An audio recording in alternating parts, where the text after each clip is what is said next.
An AI voice, a human soul. I am Wira.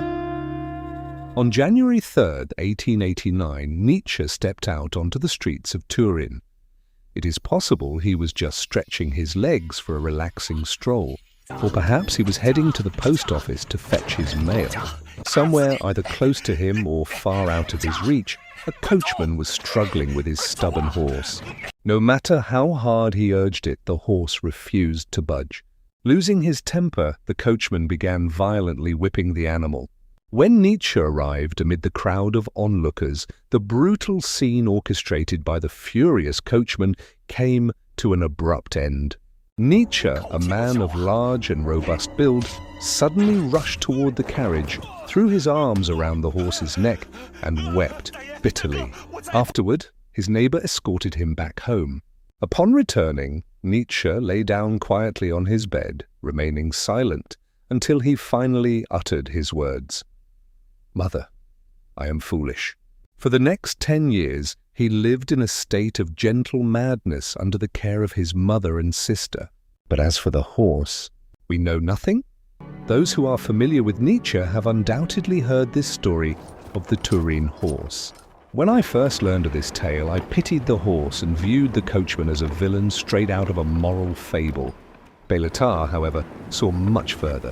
While we know what became of Nietzsche up until his death 10 years later, we never found out what happened to the horse or what became of the coachman. No one will ever know. Yet, Béla Tarr chose to capture a 6-day aftermath of this horse from an entirely different perspective. And that chronicle is exactly what this film is. The opening scene introduces the old coachman and his horse returning from Turin, captured in a sweeping long shot. The old man then arrives back home, a solitary house with a well situated in the middle of a barren wasteland. In that house there is the old man. There is his daughter.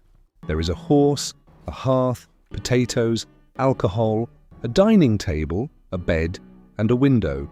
In this aftermath of the Turin horse, Béla Tarr shows nothing but the consecutive 6 days of this household, his father and daughter, and the horse. Throughout these 6 days, only 3 other characters appear. One is a visiting neighbor who could be said to embody Nietzsche's nihilism. Another is a traveling band of gypsies searching for greener pastures. The final character is the fierce, relentless wind that blows across the entire duration of the film. Midst the hardships of the father and daughter who are plagued by this gale, Béla Tarr shapes the aftermath of the Turin horse from an alternative angle, compounded by the troubles brought on by a stubborn horse. The coachman was not the villain of a fable as I had once thought. Rather, as his visitor suggests, it might just be a world where neither good nor evil exists. Béla Tarr stated that this film is about the heaviness of human existence. He once said, "When I made my first film, I wanted to change the world. I wanted it to be more beautiful. Later, I realized that problems are not as simple as I thought." The screenplay for this film was co-written by Béla Tarr and Krasznahorkai, the Nobel Prize-winning author of the original novel behind Tarr's Sátántangó. This story was conceived during a conversation with Krasznahorkai. True to his signature style, Béla Tarr captured this 2.5-hour film using only 30 long takes. Not just within Nietzsche's lore, but even within this film itself, the Turin horse is a deeply sorrowful character. Yet, to me, the lives of the old man and his daughter felt even more tragic. Perhaps academic philosophies are simply never enough to truly empathize with the realities of practical life.